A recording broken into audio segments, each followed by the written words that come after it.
Game Related, where we highlight opportunities and obstacles for former athletes with the thought process of giving future generations a better understanding about the game. These conversations are meant to bring awareness to the opportunities and the hardship that come along with the game. Let's get game related. All right, y'all, welcome back, man. We got another episode here.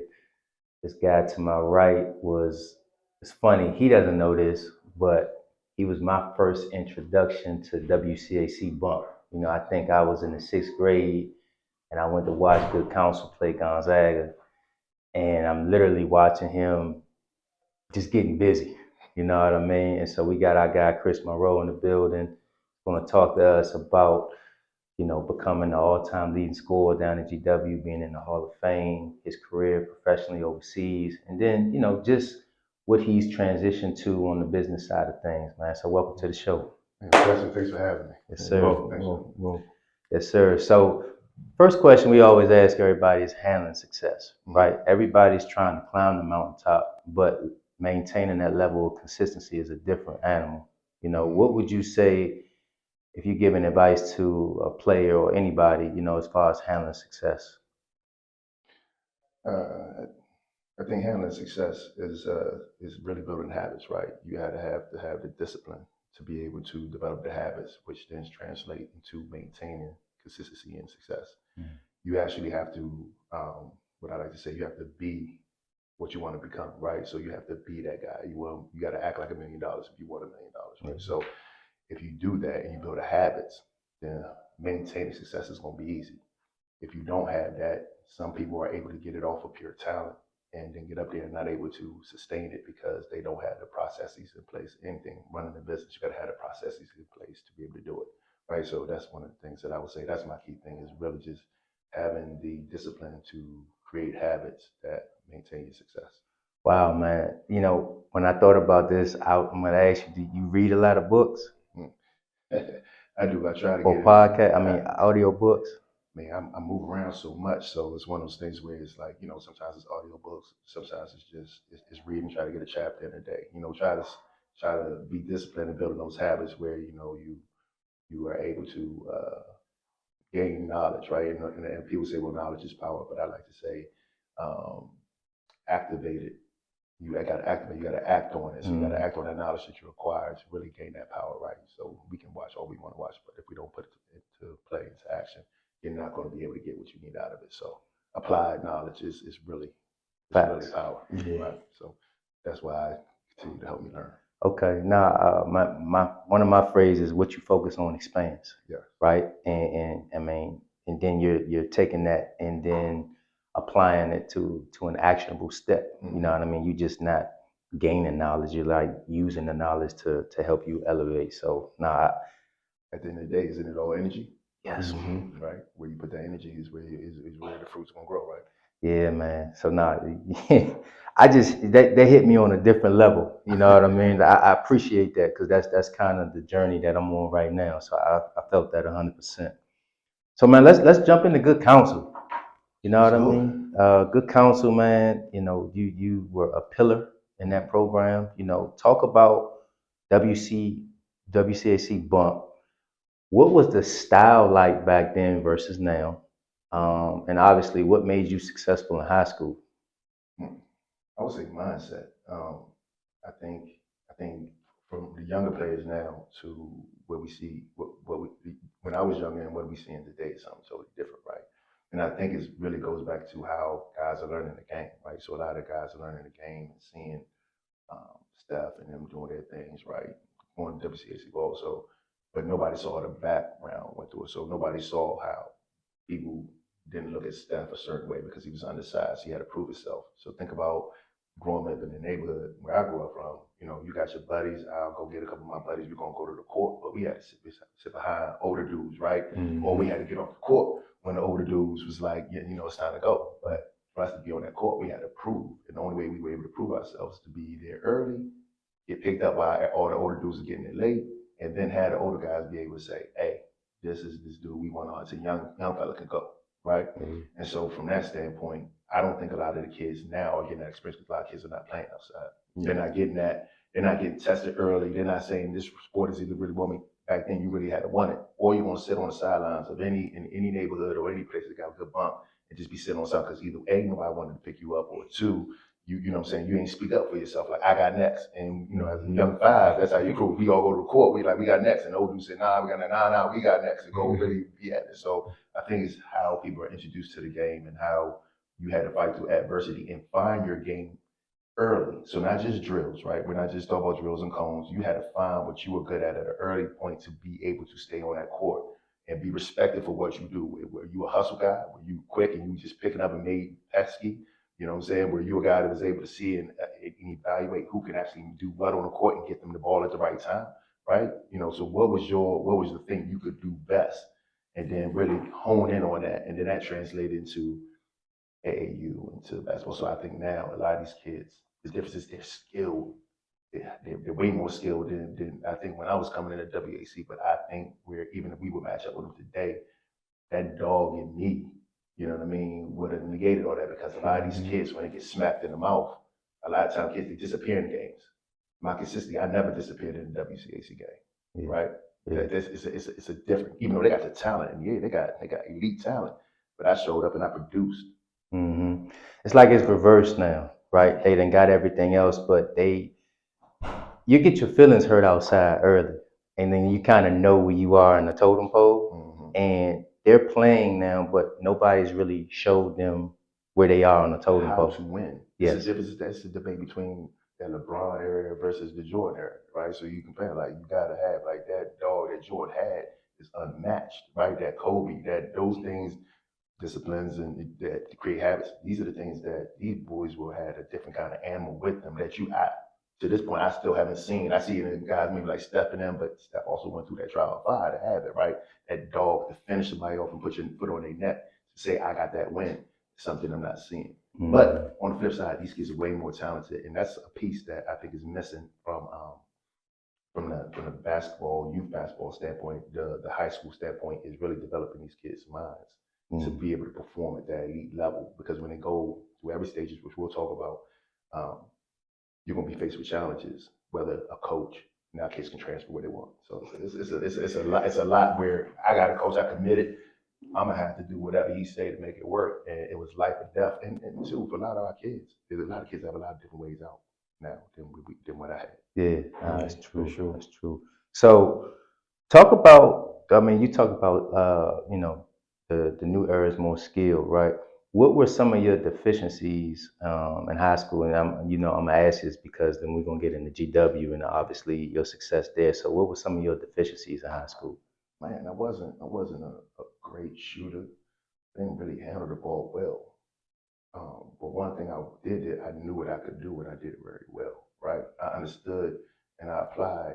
I knew what I was good at and I knew what I had to work on, so I would work on it, right? So everybody, for example, it's no secret. Everybody's like, well, Chris, man, make him go left, right? Make him go left. But in my career, nobody's been able to stop it, right? Nobody. There's a lot of, before the fact that I knew the game. I knew how the referees want to call the game. I used to be able to go into a game and I used to size people up. I know you're faster than me, but you're not stronger than me. So I wouldn't even bother trying to be working with you outside. I'm gonna take you to the inside, right? I'm gonna beat you up inside. If they try to put a bigger guy on me in there, then I will beat you on the outside. And if you were physically matched with me, right, and you just could match me going in, you probably run the smart. I could then now use the game, my picks and things of that nature to get me open so that I can get you the advantage, right? So it's the things like that the way that I looked at the game and I approached the game for the counsel that kept me being able to do what I need to do. So my deficiency was I wasn't that skilled of a guy. I didn't get skilled, and I had to learn a progression working with trainers like, when I went from, I'm jumping ahead, but working with different trainers. I had no trainers in high school. I'm a guy that never had a trainer. Mm-hmm. Never had a trainer, not until I became a pro. My first trainer was Keith Williams. And Keith Veen and Keith Williams were the first two. Keith Veen was working with my shot, and Keith gave me Williams was working on the craftiness to let me open up on the one-on-one situations, which I was very good at. Nice, man. Man, I hope y'all listening to this breakdown, man. This gonna be a master class, man. So let's jump into GW. Why did you choose GW? Man, that's a loaded one. So I'm a DMV boy. I'm born and raised DC. My father lived uptown and my mom lived in Hyattsville, right? So, there was a couple of things with family wise that my parents that I always wanted to stay around. Plus, I'm a neighborhood guy, right? So, I wanted all my dudes that looked out for me, kept me out of trouble, wanted them to come see what I became, right? That's one. Two, my father didn't like to fly, and then he didn't like to drive, so he didn't drive. So if I would have left and went far, he wouldn't be able to come to my game. And my grandfather had recently passed when I was in high school, and so my grandmother moved down here. So she didn't really get to see the culmination of all the hard work that my mom as a single mother did, all that sports mom thing that she helped support. So I was like, no, I ain't really. I mean, my ideal situation, unless it's a crazy situation, I'm going to stay home, my hometown body, right? This is my love, so I knew everything here. And so I chose GW too because it goes back to my senior year in high school. Going into my senior year in high school, I had a lot of mid-major offers. Rolling into the Peach Jam, went down there, did my thing. Who'd you play AAU with? I was Silver Spring Blue Devils. Okay. You know what I'm saying? So you probably gonna hear a lot of talk from a lot of guys like DeMar, Keith, we was the best team. They gonna admit it, but we the best team. At that time, everybody talk about Curtis, and shout out to Curtis Malone and the other guys, but Curtis and them, everybody know that when we matched up, they knew what it was. You know what I mean? Okay. But yeah, so we went to that my summer, my senior year. I had a lot of mid majors. I went down, Peach Jam killed it. I went down to Nike Showcase with the Blue Devils. Steve Turner, the coach of Gonzaga right now. So we went down there. We lost in the semifinals to Yao Ming and them. But at that point, leading up to that, I was averaging something like 35 down there. And that term, so I was setting score records down there. I had a game of 45 at one point down there. And so a lot of people started coming like, oh, who is this kid? That was kind of like my coming out party. Especially because on my team at that point in time, I had guys like Austin Rowland, I went to Pilati, but then I had, Eric Wills, and I had Roger Mason, and I had, Pat Mitchell, and certain guys that all played WCAC guys. Mm-hmm. And so Earl Hunt, AJ Harris. And so, when I went down there, it was like coming out, right? On the other hand, I remember we played Casey Sanders, and one of the games I looked up in the stands to see Tubby Smith, Coach K, all those guys. We're playing against Casey Sanders, his top recruit, 6'11" kid that went to Duke. I let it come back for that game. And then ever since then, coaches was talking to me after that, like, you made a good game. But I was always undersized. I was not your traditional player, right? You couldn't look at me and say, Chris is a point guard. He's undersized, big, he's on a wing, but what is he? That followed me through my whole career. Mm-hmm. And so I like to say to people, I'm a player. Put me on the floor, I'm gonna do what I do, and I'm gonna help you win, right? But at that point in time, everybody was stuck up. He's a 6'4", like I wasn't your Joe Forte, 6'4" shooting guard. That's it. Or I wasn't your 6'5", 6'4" guy that was multi-use, like a Keith Bowles that could play, the 1, 2, 3, can run you off. So they didn't see that, but also because it's not because I couldn't do it. It was just I wasn't putting that light. Right? Yeah. So fast forward on to that situation. I went down there and had a hell of a tournament. Then we came to Charlie Weber at Maryland. I miss those. Charlie Weber, me and Joe Forte faced off in the championship game. I got MVP. We won that championship. Now I'm getting the buzz. At that point in time, when I was looking at colleges in the area, I had Georgetown. I knew John Thompson very well. I went to his camps as a kid, like most of us all did. And when we went to him, he had told me at the one time, and his team was like, Chris, we don't have any scholarships. Would you be interested on the JUCO? I wasn't a JUCO kid. My mindset was like, I'm ready to go now and put me in front of anybody, my dog, right? That's how I looked at it.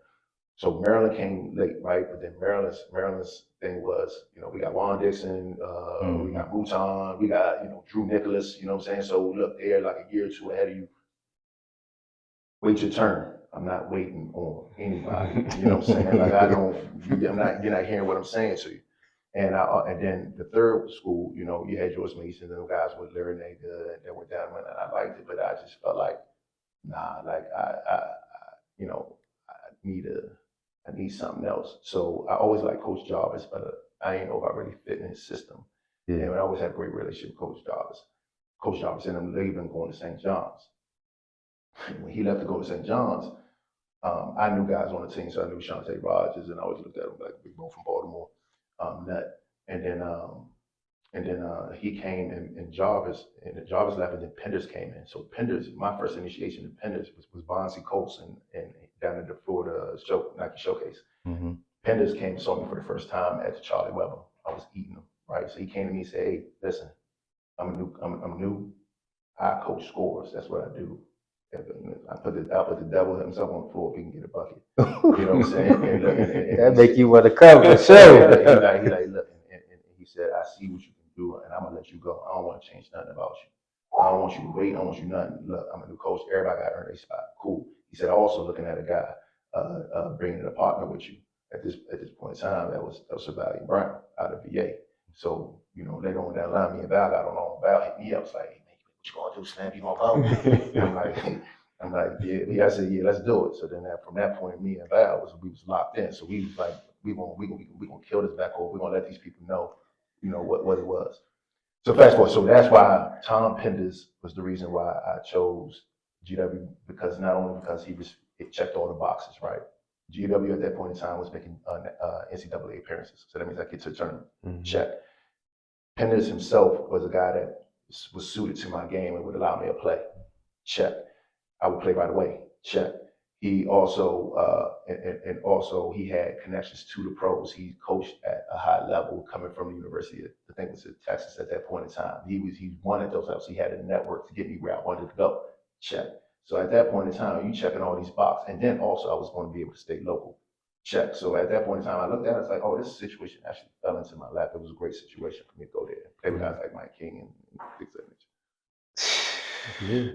Right? That backcourt became a vicious. no-brainer for sure. So let's talk about obviously you was the all-time leading scorer down there. You still got that record? I'm still got it. Okay. All right. So talk about obviously what clicked right away, all them 4 years for you to be able to achieve that goal. Really, man, it was, it goes back to the disciplines. What I started back telling you guys about discipline habits. I remember leading up to that season, I had some stuff come up with family, and I had to really sit down with myself and take this serious, right? So, what ended up happening was so at that point in time, I took it serious. I said, listen, Will, all the party, drinking, all that stuff. Like, nah, I didn't. I made that decision in college and I carried that through my career. So during my season, I never did any kind of like extracurriculars, no drinking, no none of that stuff. And so I think that was one of the disciplines that I, because as a student athlete, one, you still got to perform in the classroom, which a lot of kids don't, right? They end up falling out because they still want to party, get to the college life and want to experience it. Mm-hmm. Two, they get caught up in the thing, so stuff like that. I'm staying home too, so it's magnified. DC has brought the best of any professional sports down, right? So that's a lot of things I kind of put to the side, and I stay focused on, what I need to do. Early days, and we had mandatory stuff as a team, but also stuff that I put on myself. Late nights in the gym, early mornings with the team, classwork, and things of that nature. So that's the flow I went, and it just panned out the way, and I carried that on through my basketball career to the point when I got to a pro. I was like, well, I'm going to do it now, right? Because the way I look at it is, if people apply knowledge is power, right? If you drink alcohol or something along those lines, it typically takes 3 days to get out your body. If it takes 3 days to get out your body, that means that there's a chance that it slows your reaction time down a little bit. So if it's lingering over and I'm going to practice, and I'm a little hungover, and I happen to tweak my ankle, twist my knee, or my response time ain't the same, and I'm not able to get out of the situation I needed, then I just ended my career off of something that could have been avoided. And I always looked at it, I wanted to maximize as much as I could to be as successful as I could, so that when I look back at the game, I'm not one of those guys, I should have, would have, could have. I'm like, I did what I was supposed to do. I did put my all in, and I ain't got no regrets. I can walk away from this game and be like, yeah, I did what I was supposed to do. You know what I mean? That's what's up, man. Yeah, especially since that regiment, this is what got me here. So why would I switch anything up at this point? Why would I switch anything up? So that led to me being able to consistently perform at a high level every game, no matter who our opponent was. Texas, could be UConn, it could be whoever GW faced at that point in time. I was able to be successful. And then also the mindset, knowing that I had another scorer beside me in Val Brown at the time, my freshman and sophomore year. You gotta remember, Val Brown he was about to be either the first or second freshman to ever lead the nation in scoring. And people don't understand. He was like a 10th or some points away, but he missed 3 games. You know what I'm saying? Off of suspensions, over doing stuff like that. And because of that, he didn't end up leading the court, but he averaged 24. I averaged 16 my freshman year. So if he stayed on his path, Val would be the all-time leading scorer if he stayed 4 years, which he probably couldn't, because they were comparing Iverson. That's why he left after his sophomore year. But I stayed 4 years, and I love it. I have a loyalty factor about me. I don't typically like to switch up. So Pendas got fired after our sophomore year. He got released. The coach that brought me there, and so I had an opportunity at that point in time to go to all the schools that came late. Yeah. During my They senior came back year. out. So you had the Marylands, you had Notre Dame, because Coach Bray was at Delaware when he wanted me. He's now at Notre Dame, and he was like, he's a GW guy. So it was a connection right there. He was like, man, come on, you belong on this level. Let's get it done. I just didn't want to go all the way out there to do that, right? And then you had the Marquettes, could have been Wade's teammate, out there with him. So there's a lot of different scenarios that could have happened at that point in time. But nah, I wanted to stay here, especially knowing I had a kid by the name of TJ Thompson coming. So that means I had a point guard that was going to feed me the ball. Yeah. And we still had the opportunity to do what we need to do. And if we can get some of these local guys to come here and fill in those blanks, it could have been something special. Yeah. So last thing on GW, I think you got inducted to the Hall of Fame, right? Yeah. Talk about, how did that make you feel? Sheesh. It felt good to be recognized for, what you've done, the work that you put in. I never even thought about like Hall of Fames. When you're playing, you're never looking at that like I'm playing this game now to be in the Hall of Fame here. Like that wasn't it. When they came to me and said, hey, you were unanimous, like everybody wants you in. I mean, I thought it was a blessing, and then not to follow that afterwards, the Atlantic 10 conference and brought me into the conference as an A10 legend with guys, and that class that went in with me was guys, me, Katina Mobley, Marcus Camby, guys like that, and I'm standing beside like that. I'm in some rare air right now. Some guys that are like, that are great in their craft. You know what I'm saying? So, it was a blessing to know that all the work that I put in to be recognized, and now I got two boys, right? So now I can be like, yeah, look, this is what your dad did. So now when I'm on you, and that's why I don't coach my boys, but when I'm on you and you're ready, you know what I mean? Then you're gonna understand why we're doing what we're doing, because I'm speaking from a place of experience and not just something that I wanted to be. Right. Yeah, man. Congratulations on that too, man. I didn't know about the appreciate A10 joint. Yeah, that's 2016, man. It was it. It was at the Barclays Center, because Barclays Center just opened. So walking out there, during A10 it was an amazing feeling. That's what's up. That's cool. That's all right right there. So one of the most important when we go into professional careers is selecting an agent. Yeah. So how was that experience for you? And I know a lot of times you might move around. Did you stay with the same person the whole time? Dan Tobin. Yes, indeed. Funny story about Dan. I'm big on people, right? So I like people's energy. If you give me the right energy, I see how you move and I see how you treat others, right? It's no different than when people say, man, look how, when you get somebody, you try to do business, see how they treat the server, right? Mm-hmm. So at that point in time, Roger Mason, who was my teammate at Good Counsel, ended up going to UVA. He decided to go pro, right? And so he ended up working out at the Ritz-Carlton down, I think going to my junior year or my senior year. Worked at the Ritz-Carlton downtown on M Street. Yeah. At that point in time, he had guys like in that workout, Kevin Braswell, Roger, and myself, and there's a couple other guys. And his agent was there. Roger was like, come work out, you know what I'm saying? Bernie Bickerstaff was the one who was doing the workout. So I was like, yeah, that's dope. Like, I got an NBA coach here, you know what I'm saying? I could get on his radar, you know what I'm saying? And same thing, I didn't even know Dan. So I just went up there, started working out. We were doing the pre-draft workout stuff. Impressed a lot of people. People were like, well, I didn't realize he could do this, right? Or he can score at this level, or, this efficiency, to the point where, Dan was like, of course, he was like, Dan at that point in time was like, man, I would love to, opportunity with you. I watched how he treated Roger. It went well with them. Me and him, we stayed in contact throughout my senior year. Didn't sign anything. I couldn't sign anything coming out of school. And what was crazy is I didn't have an agent, traditional agent, my first year out. It was kind of messed up. He was able to organize and work through his contacts to get me the workouts with the Wizards and to get me, some of these stuff. But I wasn't signed to him because he had a non-complete clause, because he had left one of the agencies that he was with, and he was in kind of like a pause situation, how that worked out. And so from there, we just stayed in contact. He always handled business the right way, and we took care of each other, and he was my agent throughout my whole career. And one of the things I tell kids when they look for people, because I remember, there was times that, teams, as you know, with overseas, they try to play with your money. I remember being in Naples and they owed me 60K, and I was like, damn, I ain't leaving, because he was like, well, you're not going to leave, and here they want one of my other players on next year, so this is how we're going to apply the pressure. Don't leave the country, stay there, get your money, got my money. You know what I mean? So these things like that stayed on, and make sure I always tell myself, when you meet somebody like that that does work for you, because a lot of these kids don't understand. When you go sign a contract, every time you sign a new contract, it looks bad on you, especially if you change a lot of teams.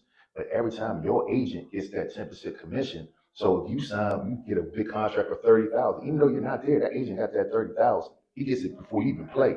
Then you go back, you sign a contract in January for 150. He gets 15K. So what he did is just make money off of you, and then he'll tag out. You'll be like, well, I don't like what situation I'm in. He'll be like, cool. He made his money off of you, and there's a whole other kids coming out of Portsmouth and colleges that are looking for representation that he's going to be able to do the same thing with if he's not a man of character. And so Dan was a man of character, so he didn't always look at it. He would tell me, I only want about 8 to 10 players to represent. I don't want a whole roster of players. I want to be able to offer, right? I want to be able to offer. I got this option and this option. I got A or B. I got 2 point guards, 2 shooting guards, 2, 3 guys, and he had also had guys in the NBA. So he had access to NBA. He also had access to a great relationships overseas. That's why from there I was like, I'm good. I didn't need it, and we always spoke frankly to each other. So I've turned down bigger money because, and agents will come all the time, Chris, I can get you this deal here. Yeah, but he's also not telling me that coach is a disagreement between the management, the ownership, and the coach. Overseas is a big thing. The ownership may want you, the coach may want you, so he's not going to put you in the right position. The coach may want you, and as soon as they get hard times, they put pressure on the coach to cut you. So if you're not unified, or you don't have somebody inside that understands the dynamics that's going on with that organization, you're setting yourself up for failure, because you're not going to get that $1 million contract. You may offer you $1 million, but you may see your first payment and may not see the other two. You may get 100 grand. If you're getting paid every month, you may get 100 grand and may not see any of that money. And you be back home. Like, I signed $1 million, and I've lived my life as I was making $1 million, but I ain't touched the million. I just got 100K, and now I got to be placed in, depending on when I got cut during that season. If I got cut in the early months, that means teams are not looking to replace until Christmas time. Then you got to see what the options are.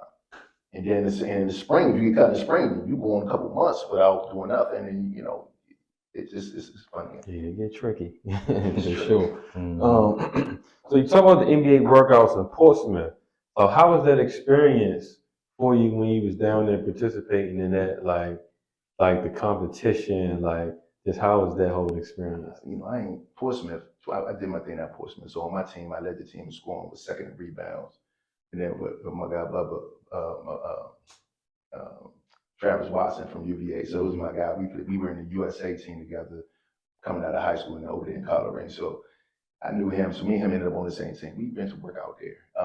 But then again, agents, by the time you get to Portsmouth, most of the coaches already have the scouts have an idea of who you are, right? When you get there, you seeing guys do a lot of stuff out of character. They're trying to show what you couldn't do, right? So I didn't really go to Portsmouth like that. I did my thing down there, and then from there, just started looking for the workouts, trying to get the workout situation. Got to the workouts. My Wizard workouts was my first day with the Wizards.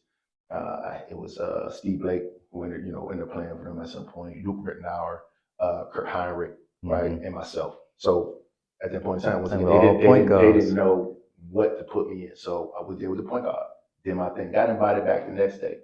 The next day, my workout was me and Dwayne Wade, just me and him, matched up. So did my thing, and then after that, Wes Unseld was like, "You on the summer league? We on the summer league." 2 weeks after that, Wes Unseld and the coach get fired. Was it Ernie Guthridge? Was it Ernie? Yeah. Ernie comes in, and then Eddie Jordan, Carroll grad, comes in. So then they were like, all right, well, anything that was promised before, we're not gonna honor it. My agent then went to work. He was like, nah, he was promised this, he went in. So they put me in, and they had brought a whole new people that they were gonna bring in. Of course, they had wanted me. I did my thing in the trials to the point where Eddie was like, I can't cut you, you know what I'm saying? But, here's what we've been demanding down. We guard heavy. So what we want to do is we want to keep you, but we won't. And we'll talk about vet camp. when they started talking about vet camp, there was no promised money. And of course, as you all know, I think at that time, I think you get 40, 50 G's, something like that. 40, I don't know what exactly you get at that point in time to kind of hold you over. So those that would typically go overseas and miss that August check, September check, October check, November check, at least you had something in your pocket and then you go overseas if you don't make the team. Mm-hmm. So I didn't get that money. I was like, well, once again, my agent had contacts in the NBA, and like they do with most players, or at that point in time, if they want you, they won't come get you, or you can come back and do a summer league thing next year and figure it out from there. Yeah. If it didn't work out. So that was my situation with them. Real quick, talk about like what goes on in those workouts. You know what I mean? Like like when you said you was matched up with all the other point guards, like what type of things did y'all compete and do? Same thing, like the ball handling, bring the ball up under pressure, full court, one-on-ones, shooting drills, footwork drills, really just seeing where your deficiencies are, and being able to see if you can perform under pressure, right? So, but working with guys like Keith Beanie, and working with, and especially and I didn't even think about, like I mentioned, like just being around guys, being in a competitive. Keith Williams and being in a competitive environment, the guys that I'm working out with all the time, I was working out with pros constantly. You gotta remember, like growing up, working out with guys like Jason Muscuri, Steve Francis. Like I'm in the gym with them, so me looking at like me got to guard Steve Francis and bump and like when he was coming out, he was coming home. We would play at all different places in our summertime. But what the D&D has is a lot of talent. So I'm looking at it like. Like Steve Blake, okay, cool. Like Luke right now, okay, cool. Kurt Heinrich, okay, you ain't gonna move me like that. Now, the only thing you maybe do is fundamentally sound, but I've been seeing a lot of your type before. I've been seeing a lot of amazing guys that are a lot of more crafty, and we're playing against guys in the pros. We got a guard like trying to guard somebody small, crafty as Kurt Smith, or even bigger two guards, Lawrence Moulton. Those are guys that when I'm coming at you working out and you going against these guys at this elite level that play that elite level that came from this area. When I went to work, I was like, I don't care who I'm against. Dwayne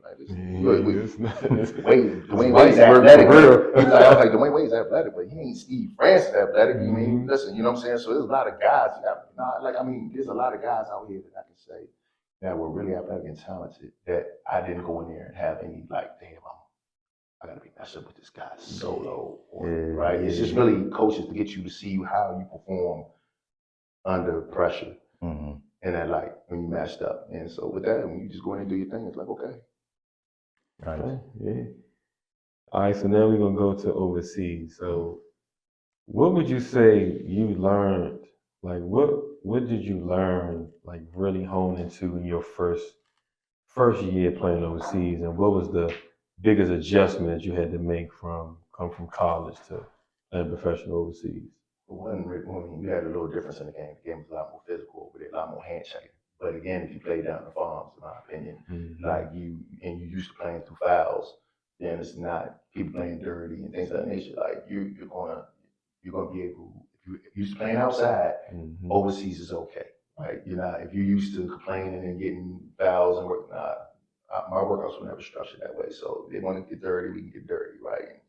And so in the physical, I love the physicality. Everybody know I always pride myself, and I used to tell people like I was the original power guard. Like in the media standards, they gave me that coin, power guard. Nobody's been giving it. I own that. I take it. So there's a lot of people after got it, but I was the original power guard, and I liked it. So one of the things but what I usually tell players, and the reason why a lot of them don't last overseas, they got all the talent in the world, right? It's not basketball that gets them, right? It's being able to be alone out there sometimes, being able to assimilate to a different culture, right? So if you look at business and anywhere you go, you go into a corporate life, you got to assimilate to that culture or you're going to be out of there, right? You got to speak that language and move as they move within that office building or you're going to be out of there, right? It's no different than going into a different country. And I've heard guys, and I've been on team guys did not want to go along with that protocol over there. So it wasn't because they were talent. You just gotta move as they move in their country, right? And there's a level of respect that comes with that and understand, like, yes, I'm American. Yeah, we're American, but we gotta go there and assimilate to this country and learn about their country. And I think that's where a lot of guys fail. They just want to go for basketball. They're not understanding. They like the work. I wasn't scared of the work. I'm used to the work. You know what I mean? But learning to actually assimilate with your teammates too. Because your teammates want to make sure that you're successful as well. Mm-hmm. So that's a team building aspect. So I think that's where a lot of guys fail. Those that have been able to get with their teammates, learn how to build with their teammates, learn to assimilate with culture, go with the team things. And, even at dinners, like, if you go to Italy, they give you your dinner's going to be like 3 hours. They're going to come out with the veggies. You're going to go. If you try to eat during rush and be like, I gotta go, you know what I mean? I ain't trying to be, they're going to look at it like you're not for this team because it's more of it's a different environment. Here it's more business. Basketball is business over there. In Europe, the way I found it, the way I saw it, is a way of life. They're prideful in their team. They ride or die for their team. Like literally, like if you heard about some of the stuff, like the fans would literally go. Some of these Eastern Europe, they would go and meet at a different field and be brawling, and then come back and watch the game. Mm-hmm. Mm-hmm. They would go and have a fist fight at a separate field, the ultras and the fans, and then come back and be out. And then be it again. You see him like the fans coming in the back, you know what I mean? I remember, I get a funny story how passionate the fans over there and how you got to assimilate. I was in Greece, my second game, we played Eris, right? Rivalries, like blue from North Carolina. One's black and yellow, the other one's black and white. It's my coming out game, right? I had 15, 5, and 5 or something like that. Got MVP for that game, but it's their biggest rival. So we got 11,000, 12,000 people in the Power Arena stands. So we sat at home field, right? So I had a buddy that played on the other team. He said, man, and then, because they got the bride gears and things like that today, and they typically try to have, like, when I pulled up, I was shocked because there's literally like 5 or 6 school buses lined up of bride gear folks with the gear and the paddles. And so after the game, we beat them. We smacked them. I'm talking about 83 to 40 something, right? Smacked the biggest spread in history. The dude called me from the phone on the bus. And he said, Chris, it's 2 hours after the game. They've been throwing shit at our bus for the last 2 hours, and we have not been able to get off our bus. This is what I mean by the story, to assimilate, you know what I'm saying? Because, and when I get that story to say is the people expect when you become a player on their team, they expect you to play with their team for the same amount of pride, not the money, same amount of pride that they would, because they believe this. It's a generational thing. So when I say a lot of players don't take it serious or don't have the same passion, and those that assimilate with the fans, if you become a fan favorite, you always have a job. Yeah. Always. Immortal. They looking at it like, always. I know you're American, but you one of us now. Yeah, you one of us. That's why you see a lot of guys go back and for teams that they play for, and then they can stand in front of the crowd and everybody knows it's like it's a thing, right? Yeah. So I think it's one of those things that I think to be successful overseas, your skills are your skills. You just got to know how to apply it, but it's off the court stuff that magnifies the ability to keep your job. Hello. Mm-hmm. Nice. So what was some of your favorite places to play, and what was a place that you didn't like so much? I would say I ain't like Ukraine. Okay. Why? I ain't really. I met some cool people there, but I think it was just more so like I would go to bed, it was dark. I would wake up, it was dark and cloudy. Nobody really, it was kind of like the movies out there for me. But then it was there because I was in Russia, I enjoyed myself, right? Oh. When I was in Greece and Italy, I enjoyed myself, right? So like these places, Hungary, I enjoyed myself. When they went to Iran, I enjoyed myself, right? So I think each culture had its own benefit. I would say Italy, I spent most of my time in Italy. So I lived in the north in Milan, and then I lived down south, in Naples. And so I think Italy was one of my favorites because I spent the most time there, right? And I got a lot of good friends. So I would say Italy would be the place, but Greece, I enjoyed myself. And Russia surprised me. So. Okay. Now give us some of your best games overseas, and then also some of your worst games. I would say one of the best games that I can remember is it was the best series. It was probably my road to the championship in Italy, where really put me in the map on Italy over there. It was more of a series kind of thing. We ended up losing to Rodney White. Okay. Rodney White played with Pedro at the time. Was it best out of 5? Yeah, best out of 5. We had him on the brink, could have finished it at home, and you hear stories about young kids playing with professional players over there. So I'll give you an example. So first of all, we weren't even supposed to make the playoffs that year in Italy. We were playing the number one team in the last game of the season. I had personally made friends with Adriano, who was a soccer player for Brazil. And so we had made friends throughout the year. We go to his house, they come over, we was hanging out, chilling. And he said, Chris, let me get your passport. So he got my passport, me and my buddy, my teammate passport. He got us, all situated with the continent of Brazil. When I say we played on Saturday and we were supposed to be flying out Sunday on a private jet to Brazil, I had called my folks down and said, listen, I'm not going to be home for a while. I can't really tell you when I'm gonna be back. Enjoy this time right now. Like this is not, I'm not gonna have so because you talk about being with a soccer player, national soccer team soccer player in Brazil on the beach in Rio. Yeah, I'm not. And the private jet there was no Instagram back there, so believe me, I'd have been all over it. So we were and we're in this game, right? And if we won the game, there was still no chance that we were gonna. It had to be like win this game. This team had to lose. So we're coming out of halftime and we're hearing the fans go nuts, like because we were leading at halftime. Now, and my mindset was like, all right, we play hard first half, you know what I'm saying? I get hurt second half. We're gonna see how this goes, right? But I'm looking up and we're up like 10, 15 going into halftime. I'm like, okay, cool. So took my foot off the gas a little bit, started ball, you know what I mean? But all the guys that were missing shots throughout the year that couldn't count, they were hitting. The fans going nuts. They're tearing up the bleachers over there on the other side. So I'm sitting like this. I'm looking at my teammate. And see my teammate, he fouls out, right? Because he was the one that's playing with, right? Somebody fouls out the game. So he fouls out the game. So we go. He fouls out the game. So I'm in the game. I'm looking at this stuff crazy. And so we ended up winning the game, right? Everybody celebrated going nuts, right? Now, mind you, like we weren't even in the eighth place. This wasn't like this is something we were supposed to do. So I go back, I walk out there, everybody hugging, they trying to take off the jersey and everything. I go back to the locker room. I'm hot. I go back in there and I say, hey guys, I go back, where has this been all year, right? Where has this been? I guess that's we got put fire underneath them. So I said, we better make it to the championship, win this championship. Enough said. We beat the number 2 team in the first round, then we went on, going in, so we went down the line, got to the championship game. And then it came down to one shot. We were leading the series at home, could finish them off there. Free throw line, my big man fouled out. Free throw line, we had a young kid, about 17 years old.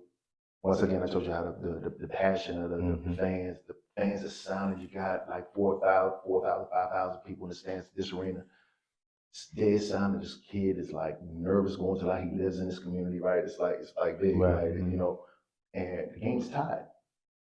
There's 0 point something on the clock. Just need one.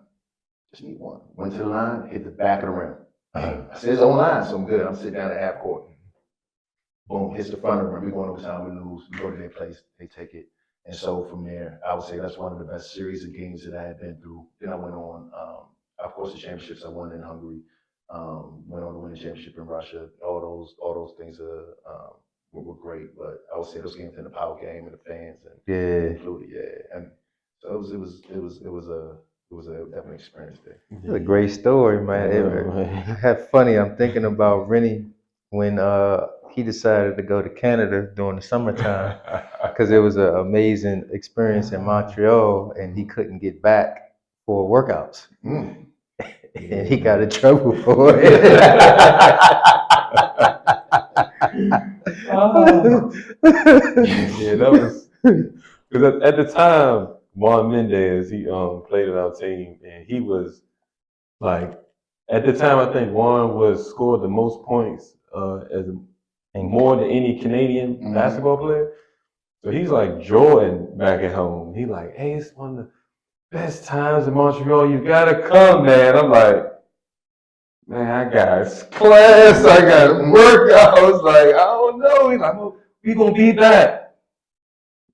I ain't get back to like Thursday during the week. I was like, oh my goodness. Some of the experiences and it is great. Like I have no fault if you ask me, do you wish you got into the NBA? I said the only thing I wish about the NBA is I had a jersey to hang up on my wall. But I would say, what the impact, the experience it had for me overseas, the the ability to travel the world on somebody else's dime, live amongst these cultures, it really changed me as a person. Yeah. But I was like, I wouldn't trade that for the world. So outside of the contract, contract and putting your jersey up on the wall, I value my overseas experience a lot more than I think I would here. I wouldn't be even if I was able to make it then the eighth to ninth to 10th to 12th man on the team. I wouldn't have had this for my life. It wouldn't have made me who I am today if I didn't have that opportunity. All right, so let's go into, man, 12 seconds left, man. This is one of our favorite convos, your go-to move. So 12 seconds left, you're down by two, right? Down by two. Where do you want the ball? What you going to? Are you going for the 2? You going for the 3? What you doing? I'm going. So most people probably give you they gotta move. I ain't gotta move. I'm reading the defense. Okay. Right. And I'm evaluating how I've been playing up to that point. Right. So in my mind, if I hadn't been hitting threes, I'm still the type that's like, oh, I can still knock this down. Right. Because I know right there, if I ain't been hitting, the first thing that's going to defend mine is give space, he off. Right. So I force it that way. And the ball's in my hand. I'm telling the coach, I'm telling the man, it doesn't matter if it's the top of the key or the wing. If it's at the top of the key, most time the defense is going to collide. I'm be able to find a shooter, so know where my shooters is. So I don't necessarily have to score. But, in those situations, if I got the ISO, we have 2, I'm going to go to the tie. Because I think, in my mindset, I'm going to outlast you at the end of the day anyway. You might be, the way I look at it, I've been going so hard at this game that the defender or whoever you on me, either the first defender you put on me is going to be in foul trouble. That's one. So your best defender ain't on me no more. 2, the second guy you on me, either he's not of the same capability and or I done wore him out because he wasn't tasked for that, right? So now I know I got you in a position to make mistakes. In my mind, this is what I'm going through leading up to that timeout, corner, Chris Mahone. It don't matter what play it is. It ain't the move. It's what the defense gives me. At that point in time, you pressure me, you all on me because you feel I'm shooting them. Just go by you. You know what I mean? Make something happen. If it's vice versa, you come in, you're not putting that effort coming on, then I'm gonna shoot the 3. Listen, everybody missed shots. So my mind said, yeah. What would Kobe say? What would George say? I missed a bunch of them, man. I'm still shooting, but the shot that I have, the confidence I have going into that, I'm gonna go for the win. Man, y'all hear the mentality of a scorer right there. Yeah. For sure. And real quick, I didn't ask you this. I skipped over it. Was there ever a role that a coach gave you that you did not like, and if it was, how did you work through that? So, kind of look at it like I never balked, and I think a lot of people balk at roles that are given to them. Right, sign it like you got a job, but I don't want to do that. Well, then you don't want to be on my team, right? The coach has that to the point you don't want to be on the floor. So what I did was I looked at the game a lot different, and I looked at, all right, he's giving me this role, why? Right? What is he getting out of it? Why is he doing this for this reason? And I think that so there was teams where I went and played EuroLeague. They got scores, or they don't want that guy that's just going to throw up points because you got so much talent around you. So what's the need, Chris? I want you to get down, bring the ball up, don't turn it over. As a point guard now, bring the ball up, don't turn it over. Get it to such and such, run the play. If the ball comes back to you, go to work, right? I'm happy with that. You know what I mean? Because sometimes you might get guys coming out and say, I got to open it, I'm going to shoot it. Nah, you can't do that at a certain level. Then there's teams that had it where, you get it, you got to just go get a bucket. Cool, you know what I mean? But there's a lot of ways that I had to read the game, and I try to look at from the position I started to play as a pro was more of a point guard, more than leadership, kind of like, all right, who needs to touch the ball early? What do I need to do? The coach sees it this way, but I also see it a different way too. So how can I still achieve coach's goal at the same time, do what I need to do to help the team win? Because a lot of times you may articulate something, you got to manage up, right? Sometimes you got to educate and elevate because you got more experience in certain situations. So with that situation, I'm looking at it like, all right, or I might be fully vested into it. Like, yeah, I'm good with that. Or I might be like, I ain't really cool with that. I don't think you got the pieces you think you got, but we'll work it out so that film doesn't lie, percentages don't lie. So if you think this guy can be the, okay, we'll see what he do. He ain't hitting. Now, what you want me to do? You want me to go now? Okay. That's what we're doing. Am I getting attacked? Or I just continue doing your plan, right? And then it's about then once they see, oh damn, well, he needs to, all right, we trust him. That's it. It's about building trust. No, that's a great point, man. As a point guard, I remember early on in the game, I would always let the big get some touches.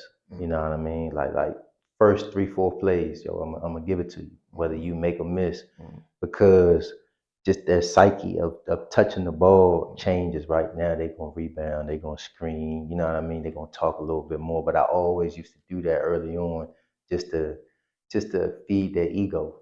See, as a point guard, what I would do is I would already have my game day started in practice is understanding his mentality. Is he a scoring big? Is he not a scoring big?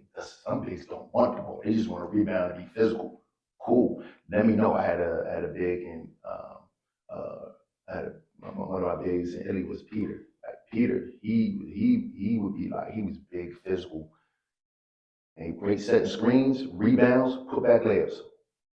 Touching the ball on the block, he may want to touch it a couple of times. He would actually prefer to shoot that free throw jump shot than actually like be down there, right? So understanding his game, I knew where he will, if he wanted it. I had bigs that didn't want it, or I had a scoring big, Aaron McGee, that went to Oklahoma. I would get him the ball, because he want to put up 20 down there. He'll give you, he'll until he get tired or he get doubled, then it is what it is. You know what I mean? So I think that I would just always try to get in the mindset of my teammates to understand what they would like to do. People always, and it goes, for example, even when I wasn't going to Val, so people like, how do two scorers like y'all Play together. Even as friends, like you get two friends that like to score, then you shooting too much. You know what I'm saying? Like, or you shooting a bad shot, they pass the ball. Like, you know what I'm saying? But my mindset was like, all right, I know Val.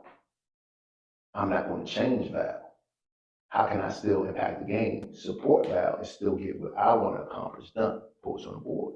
So if you go back to my freshman year, my sophomore year, rebounds, I had a lot more rebounds than I did my junior and senior year, partly because I knew how to play off of Val. Some people thought it was frustrating to see all this. I was like, nah, I know what Val want to do. So when other teams thought that wasn't a good shot, and Val saw daylight, yeah, I'm going for the rebound. So I was already in position to get the rebound and put it back in. If it went in, great. If it didn't, cool. I knew how to rebound. You know what I'm saying? So that gave me the upper hand on any defense because I understood the mentality of what Val was and how he saw the game. And that's the same thing I did with all my players. How did he see the game? What did he want to do? What's his mentality under pressure? Do you get involved in this situation? Do you give it to him not? You know what I mean? At a certain point in time, people don't want to touch the game, touch the ball. So it's just understanding as a point guard. So it's just things you learn as a point guard as you evaluate the game, which I don't see now, right? Like I don't really see people like understand it. Like I know what you do. You know what I mean? And a lot of kids now are looking at the NBA and trying to play like the NBA styles, but that college game is different than the NBA game. Just like the Olympics game is different. So that's why you see if you can't shoot, you're not going to lead sort of Carmelo and Durant and Steph. That's why we were able to win. Because otherwise, we ain't gonna win without shooters on those things. Because you gotta have a skill set. Athleticism works in the NBA. That skill set out there, being able to shoot, and knock it down, make your free throws and things like that, it all comes down to us. So that's why I was saying just understanding the players and how they go about the game. Okay. Definitely. Earlier, you talked about being from the DMV and playing against just pure talent, right? Especially they give us kind of that fearlessness when we go on whoever we're gonna go up against. But who you would say would be your toughest player that you had to play against a guard?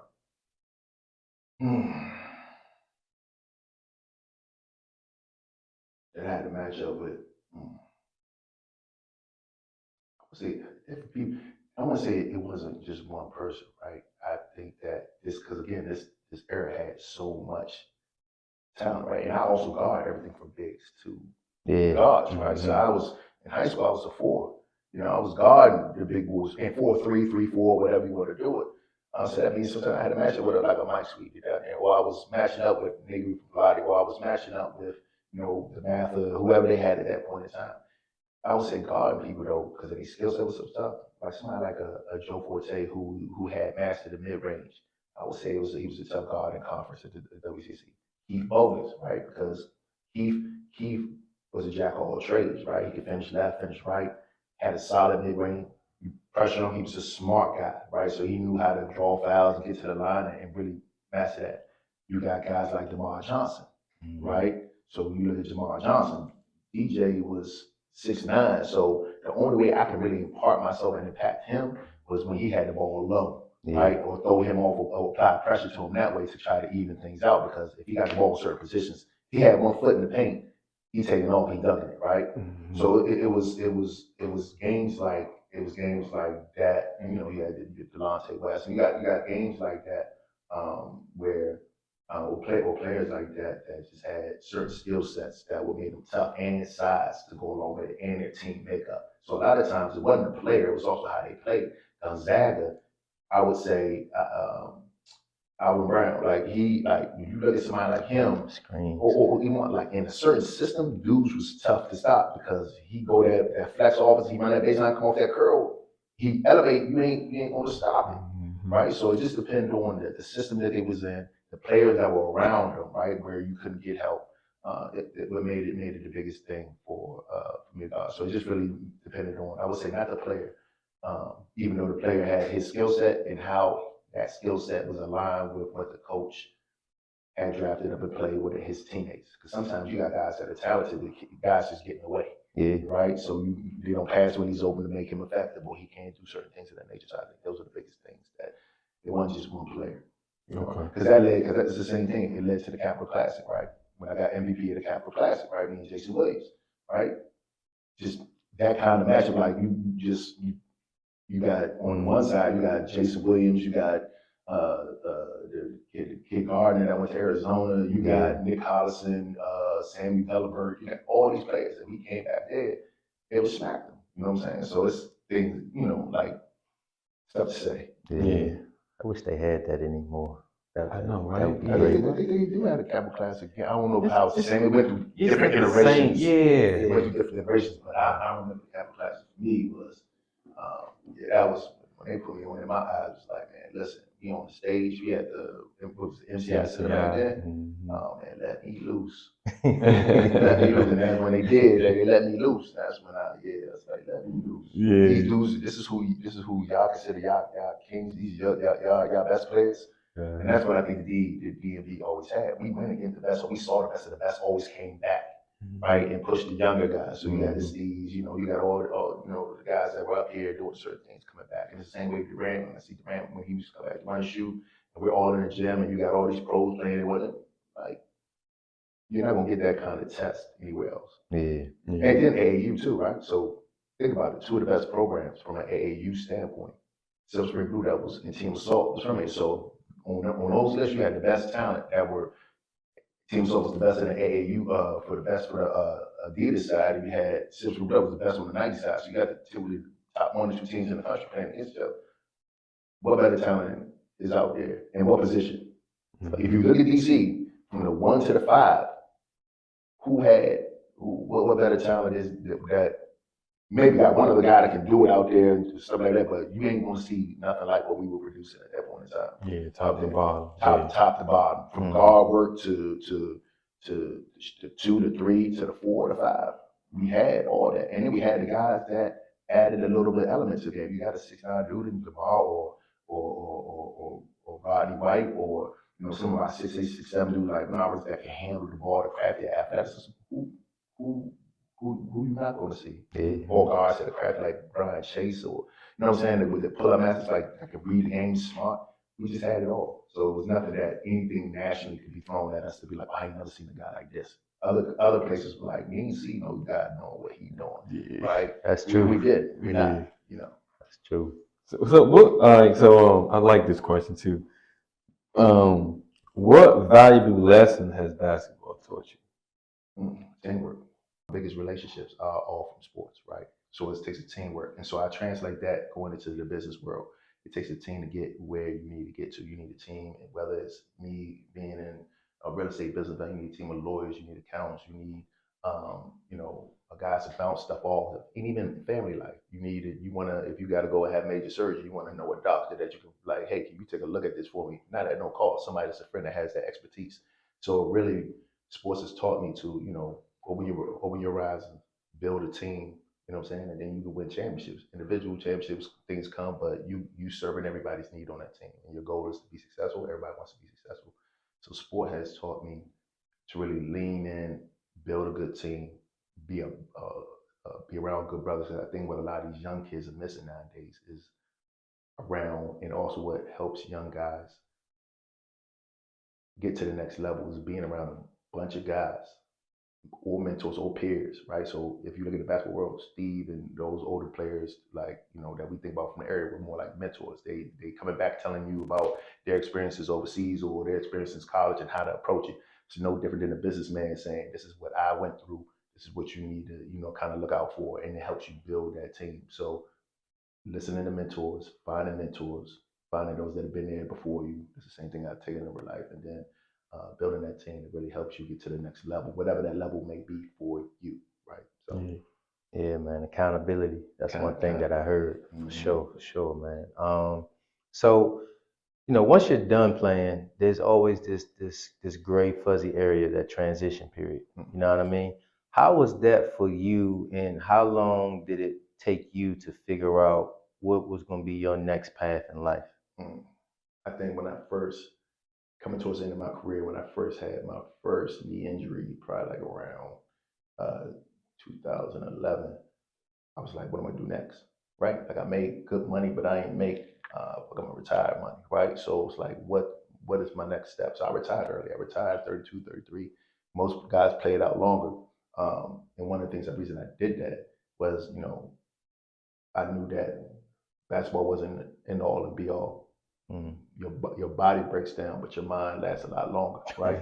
So, and I give a perfect example of this, and when I speak to kids and I speak to everybody, I say, man, I look at my other teammate, Earl Hunt.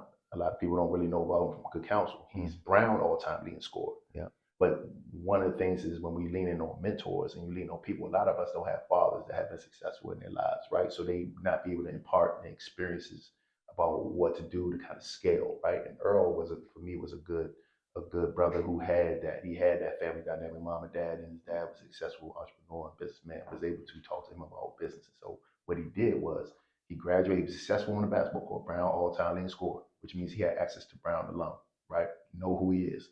From there, he went over, he did 1 year overseas, went to Portugal, made some good money, came back, was on the Wall Street track, right? Cool. I'm making great money. I'm like, man, you should keep at it, boom, boom, boom, boom, boom. But he was taught a different way because he already knew ahead of time before my body started to break down, before his body started to break down. He was like, my mind's gonna make this money a lot more longer. I didn't have anybody to give me views of what these men on Wall Street do or these professional men doing, right? So, looking at it now, like, dang, okay, when you start retiring in your 30s, some people just start going, but you see some of these men on Wall Street doing the interviews, they 70 years old, but just like with basketball, you got a ceiling. Once you made this last year, this is your base. It's what you command, especially if you perform well, right? No different than Wall Street. So I look back and I remember hearing what in our early 30s, all 1 million, and then with bonuses I made 1.5. Okay, a couple of years later, oh yeah, and I'm at 2. I've been climbing the car. I'm at 2 million, da da da.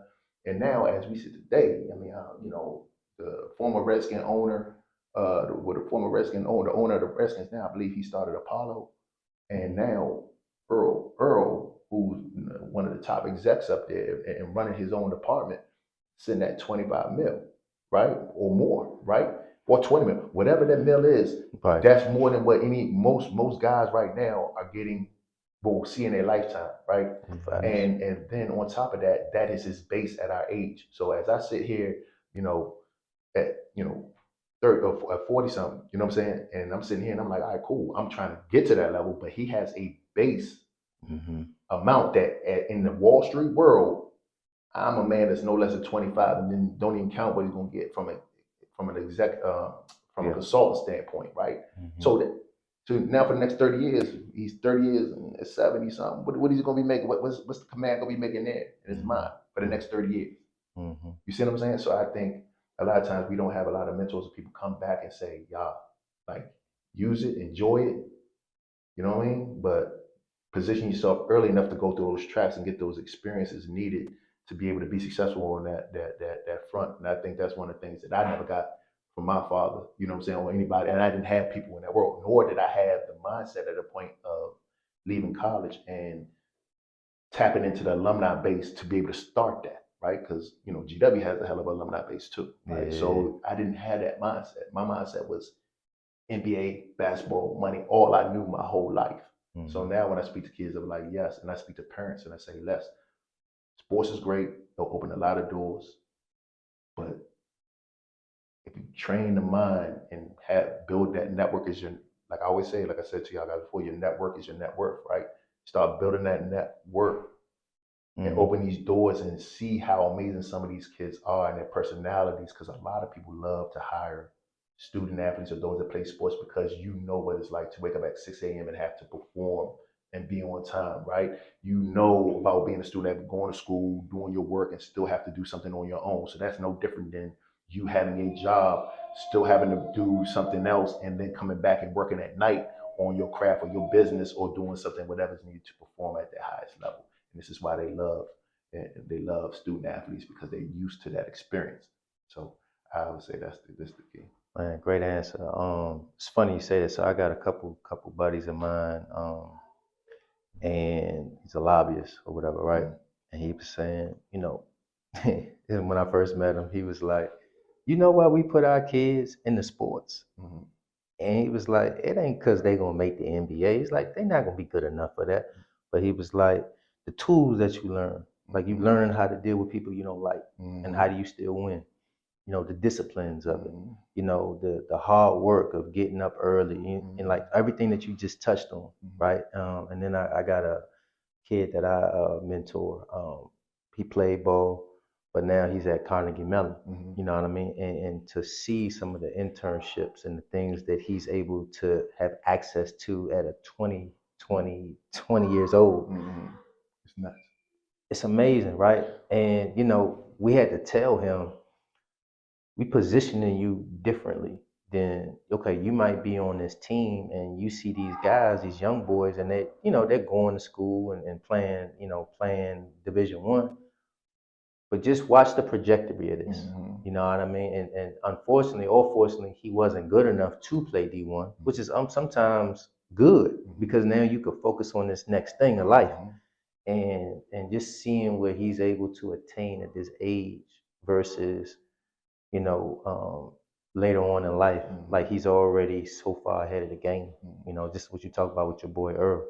I mean, a lot of kids, I've had a lot of young brothers reach out to me too. They're coming towards the end of their career, like, what I'm gonna do, right? And the normal track, what they like to do is like, oh, I'm gonna go coach. Right. Yeah, but your network is your net worth, right? If your coach is the coach that coached you 10 years ago is no longer coaching, you don't have no path in there. Well, if you want to be an NBA, okay, well, that's a groundwork, but also NBA likes to hire NBA. So if you're a former NBA player, yes, you're going to have an opportunity to be there because they take care of their own, right? Just like your alma mater is supposed to take care of their own. That's why I got my start at GW. When I stopped playing, the first thing I did was like, I need to go back to school and get my master's because, hey, listen, I was not a great student because I was like, C's get degrees, and it puts me on the floor, right? Even though I had the capacity to do more, it was more so like, I got to be in the gym late. I got to just do enough to get by to get me to my end goal. Yeah. Well, I was like, now coming out of school, I mean, don't have a work history, right? I have, I got a college degree, but I wasn't a great student, right? But for that grade, and then now, as like they need more. You need more things behind you, right? You need that next degree. You need that master's to even get to senior leadership positions. That you're not even gonna get a shot at a senior leadership position if you don't have that master's. Okay, so I was like, knowing that, let me go back to school. One, to prove 2 points. One, that I can show them that I can be, a 3.5 and above student, right? And then two, once I do that, I'm gonna have this degree. Now I can go and I can start getting to these levels that I need to be able to get to open different doors for me, right? So I say, when I say go back again, your network is your network. I was able to get back into GW because I left them in good standing. So I had a good network there that opened the door for me to go back to get my master's and work at GW at the same time. Because when I worked there, they paid for my school. So a lot of people don't know when you go back into your university, you work there in some capacity. It doesn't matter what it is. They can aid 80%. At my time, it was like 80 or 100% of the school they pay for it. So go back and get the education, work there, get back to your university, and then go on from there. So I think a lot of guys are missing that boat because they either leaving early, they don't engage the alumni, they didn't engage the administration there. They just solely sold track on it, and a lot of times they don't know how to network or they don't know. You don't know. You only know what you know. You know what I mean? And so I don't think they've been coaches. So when I speak to my guys, I'm like, yes, you got to go back. Yeah, I know you may not have liked them. Just show face around it. But here's one thing about it: the alumni love you. Yeah. So when they see you there, they're when you're saying, "Hey, I'm trying to do this," they're gonna be like, "Well, I give a lot of money to this institution. I want to help this gentleman out. Why are we not helping this gentleman out if he wants to be here and he's giving us so much?" You put that leverage and pressure there, and then they're like, "Okay, cool." And then you actually show up and do what you're supposed to do. You finish. Once you get in the doors start opening for you. Yeah. Oh, you're right about that, man. Yeah. I suck at network. I need to do better. I swear. The half of it is just showing up and just answering questions. Not everybody's personal, but you just got to show up and actually just tell your story. Because a lot of them know, they know, like you're, from day one, like all you've been is focused on this one thing, right? I took my son, like yesterday, I just posted on Instagram. I was like, man, look, I took my son to go play chess. He has a thing for chess. Older gentlemen are playing chess all the time. I took him in, like it's Friday night. Some people be going to the gym with their kids, drilling the hell out of them. Nah, go work that other muscle. And he had a blast. You know what I'm saying? So it's what you're exposed to as a young man. And what I try to do when I speak to parents or when I speak to people that ask me about, like, look, exposure, get yourself in a room, and then you'll kind of simulate. You know what I mean? Don't go in there as you because you're not at that level. There's some guys that can go into a room and just be who they are because they just have that fuck you money, or they have that fuck you connect. Like I just be who I am, especially if you're like an entertainer, you know, you're like, you can't affect the way I'm not living. But if somebody can affect the way you living, or you're asking for a situation or a hookup, or you're trying to get someplace, you're going to have to assimilate because people like to do business with people that look like them, that talk like them, that they like. It's nothing but sales. And I told a couple of my guys who are still playing overseas, look into sales. Get to be able to learn to be able to public speak, learn to be able to articulate yourself, learn to be able to hear no's. Because a lot of guys that are athletes have never learned the word no, right? How do you respond to that? I love no's because that means that's because I have an abundance mindset. You got it. These boys don't have an abundant mindset. They used to hearing, "Well, he told me no." It's a law of numbers. Right. You make 100 phone calls, you may get 2 sales, but what is that amount that ended up for that sale, for that commission? Got to put in that. That's funny. Sorry, man. I'm getting all into this, man. So, like, my first job was commission based. You see what I'm saying? And so, like, I always say it is really good to get in that because the understanding of life changes for you when you have to feed yourself and you got to rely on things. Like, you're not worried about a no more. You know what I mean? You get immune to so many things. It's just like in sales, like credit cards, right? They tell you the first initial hit when they reach out to you about a credit card, you probably say no. But they done touched you 8 times. And after the 8th time, you probably get the sale, right? And so you learn how to be real persistent. You learn how to continue to develop that mentality. You know what I mean? Touch points. Follow. Yeah. You know what your guy say? I'm Mr. Follow Up. Hey, it's the same thing.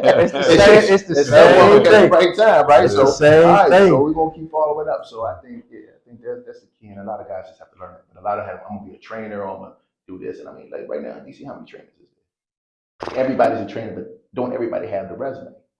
Right. So you have that, and a lot of people. And here's the thing: it's a market for it because a lot of these parents don't know what's what.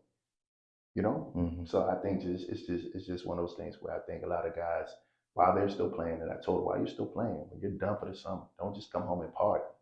Tap into your alumni network, tap into a college network, tap into businessmen locally. Say, hey, I just want to marry you.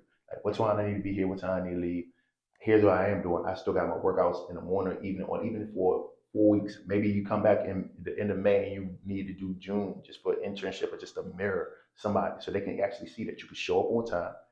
Because most jobs nowadays, no matter what you agree, they're going to teach you what you need to learn for that specific corporation. He may tell you, all right, he may come up with a game plan for you, whoever you're marrying. Say, hey, listen, I like your work ethic. I like the fact that you're being proactive.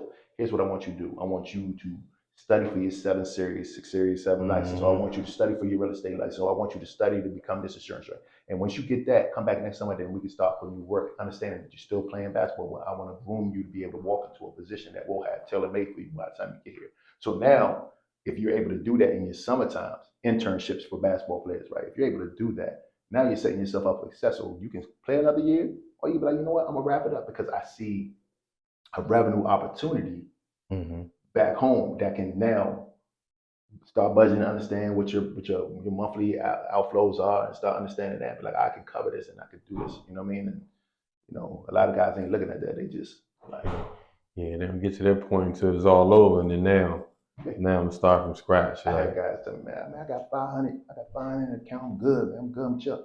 Cool. And then, but his lifestyle is $10,000 to $15,000 a month, right? Mortgages, mom's mortgage, his eating out, restaurants, shopping. Look up, in year one, all right, so one year down, you ain't playing, you ain't got a job. You got some investment, somebody time to invest, that's 120, 240. In about 4 years, typically what ended up happening is gone. Now you ain't had to replace it with a job, or you didn't develop a skill set to get a job to be able to start making an income. That's where guys make a fall. And then they fall from it, and that's when things start happening in the wrong way. They start, trying to make fast money or do different things and end up getting hurt. Yeah. Pay attention to that gap you just talked about, man. That's heavy. That was heavy. Sure. Yeah. So what's your thoughts about like social media, how it plays kind of got a strong hold on like the NBA game today? I mean, it's a great marketing platform. You got to understand it for what it is. It's a tool, information tool, right? Whether you still got to trust but verify the information that's on it, just like coaches need to trust but verify. A lot of kids be like, here's my Instagram, here's my showing highlights, but coaches want to see the intangibles. They don't want to see you'll make shots. They want to see how you handle your misses. Yeah. You know what I'm saying? I want to see you when you get slapped in the face and there's a dude going at you, not what you did to him, what he did to you, and how did you respond? How are you treating your teammates? How are you operating within this setting and this culture? How can I bring you into this culture? And this is pros. It's on all levels, right? This is why they put you through these steps, because they want to see how you want to simulate to my culture. Because you're not coming in to be a star, right? You're coming in to be a piece of this puzzle. You may eventually be a star, but you're not coming over because I got guys already in place that are already stars that you're going to have to earn their respect within the culture that they already agreed to and established. So you're not coming and shaking it up unless you're a one of a kind of guy. And we've seen one of a kind of guys come into the pros or even certain college situations get kicked out. Lottery picks, there's a lot of washed out lottery picks that didn't assimilate to a culture or thought they were bigger than what the organization was and washing out. So I think social media is a news point. It's kind of one of those things like, damn, like that's dope, that's good. Like I see, he is athletic. Oh, he can shoot. Okay, well let me see it in a real time situation. So I think it messes up because now a lot of kids are just focused on when they play the game for that highlight, right? They will repost that same highlight over and over again. But you're not playing for the win. Did your team win? Or did you showing me these highlights from this tournament that you went to and your team went 0-3? And yeah, you may average 30, but I can look in every league overseas and some of these college leagues, and there's always a guy that's on the worst team that's averaging the most in the league, right? It's not about the points. It's about, can you help win? Because I can tell you, like I tell people all the time, when I open my eyes in that the EuroLeague setting, nothing but talent around there. They didn't care about points.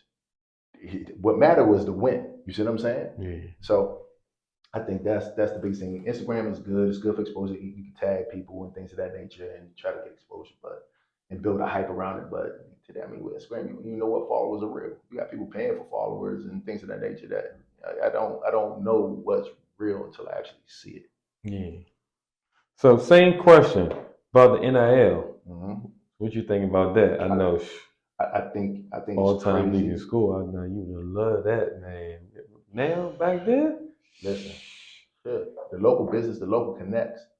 Like I think about just local community spots that we all know about. Like just think about I'll be going to VR1 Madness. Like what kind of they were doing it. Well, first of all, NIL been around for a long time because they were paying a lot of dudes down the farm for a long time. You know what I'm saying, per game basis. I mean, listen, I can say it now, but when I was younger, I used to, my first time I got paid to play in a 2-on-2 game with some hood dudes, I made my first $1,500. playing that, right, in that game. And I know it was all cash in hand, but I mean, at that point in time, what did it matter, right? So I wasn't making no money. I needed money, you know what I mean? So I think it was one of those things where it's been happening. These kids should get played for their name, image, and likeness. Um, it's just the rules and regs that go around it. Whether now, there's something came out with the Senate and stuff, and votes are coming out. Whether now is it going to be passed at university or is it going to stay with third parties? You know what I'm saying? And how all this works out because it's uneven, it's unscaled. It's definitely throwing the NCAA for a juggernaut right now because it hurts with recruiting. You know what I mean? It's a big separator from now from Power Fives and some of the other schools. What is that doing to the other schools? And here's the biggest thing too: you got kids now who never had money before now handling money. So who's helping them with that, right? You have so you don't have you need education. You got players getting paid, and you have kids under the misconception because their buddy got this, but they're not really checking. Then these kids don't even know about taxes. How do I pay my taxes on this? You know what I mean? Parents have ended up. I've had scenarios where parents had to cut a check for their kids taxes because he didn't even know he spent all the money he got. Didn't even know to take money outside to pay for taxes. So there is a gap of education. It's great for the sport that kids are now people getting paid for their name, image, and likeness, right? So you no longer can sell my jersey with my name on the back and get paid. GW sold my jerseys. People that I took pictures with that had my jersey that I'm not getting any royalties from, right?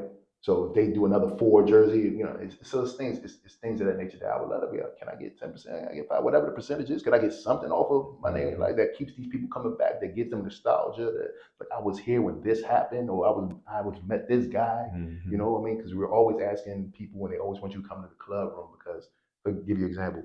You can come to a suite or a club room at Maryland, Georgetown, GW, and you see a former player. Mm-hmm. For that alum who is paying that money to be in that club, that is a moment. Mm-hmm. So now he thought like, oh my God, you see this guy? This guy, he did X, Y, and Z. And I remember and their excitement to be there and you being in the same room with them is a monetary thing because they're looking at it when they have to renew those seats. They're thinking, I don't know who else I'm gonna be able to see, or I just can be close with this guy. You get what I'm saying? Mm-hmm. And my kid can get to meet him, and I'll pay whatever for that. That's why coaches get money off of the fantasy camps and things of that nature because you're bringing back players that people want to be around and to shake their hands, be like for that memory. So yes, NIL has definitely thrown some things in ring, but I do believe that kids should get some. It just needs more rules and regs that I'm not fully up to breast about. Man, it's funny. All these moments just bring back different memories, right? So I was doing insurance, and I tapped into one of my alumni back in the day. And when I met him, I knew who he was, but I didn't know that he really knew me, right? And he said, "You just don't remember Stan." He was like, "Yeah, I was playing St. John's at St. John's, big rivalry game. You hit the game winner. Timeout come. They're trying to figure out, what's the next play? It's 3 seconds left. You on the bench, and my son come up to you, and he says, 'Go Gonzaga,' and you gave him a dap, and you was like, 'Go Gonzaga.'" That one little moment, he just remembered, and it got me a sale too. Yep. You know what I'm saying? But like that's what you was just talking about, that, man. And we don't know. I always say culture dictates commerce, right? And a lot of times we don't really know how impactful we really are when we play in this game. 100%. Yeah. 100%. I think we touched on training culture just a little bit, but definitely, what's your feelings about the training culture? Far as the kids in the gym with the cones. Me personally, I feel like they lose their instinct of the game. But what's your thoughts on the training culture? It doesn't allow training. A lot of times, if you look at it, you put a bunch of kids in a bunch of drills, and they're doing the same drills over and over. You make a carbon copies of guys, so you're not seeing any kind of personality, creativity to it, right? Unless a kid is really getting in the gym on his own. You find creativity when the kid goes in there and he finds himself, right? When he's playing in a game, he's like, I feel comfortable doing it. Not trained to do this, but I feel comfortable. It comes natural to me to move my body in this way or to be as crafty or be stiff or however it is. You're not getting that. What you're getting is, two dribble pull up, two dribble pull up with all basics, right? Because the game of basketball is repetition. Anything in life is repetition. But the creativity side, the one of a kind type of player, you're missing out on because the training aspect with the skill set, the 1-2 dribbles and stuff, that's fine. You all need it. All this. So I say a lot of these kids are skill set, bigs, and the like. But it misses out on the mental aspect of the game, right? What does it do when you get like everybody has a chance to get a shot up and when we're in the drill lines and everybody has to go through that. But in a game, when somebody's testing you, when they talking shit to you, when they breaking you down, the mental aspect of the game is not there's not many trainers out here for the mental aspect of the game because a lot of these kids, you'll be like, man, this kid will be great. But by the time by the time he got to high school or college, he has a skill set, but he mentally just can't play at that level, right? Because he when the game gets tight, he tightens up. And think about it, nobody wants somebody who can't play under pressure because the game is about pressure, and you're going to be in pressure situations. You know, all they're going to say about this kid, he's got all the skill, man. He's practiced Michael Jordan because in the game he gonna miss his free throws because he's in his mind, right? These are the things that separate kids instead of playing on a game where like, okay, look, even something small with nobody plays 21, 33 anymore. Like these games like that where you got to play and then remember what happens at the end of the game with 33-21? Those that lost line up against that wall. Mm-hmm. And then the winners get to peg you with a ball. Mm-hmm. With your back be sore, your butt be sore, right? Punishment, right? Like if you're gonna play this game,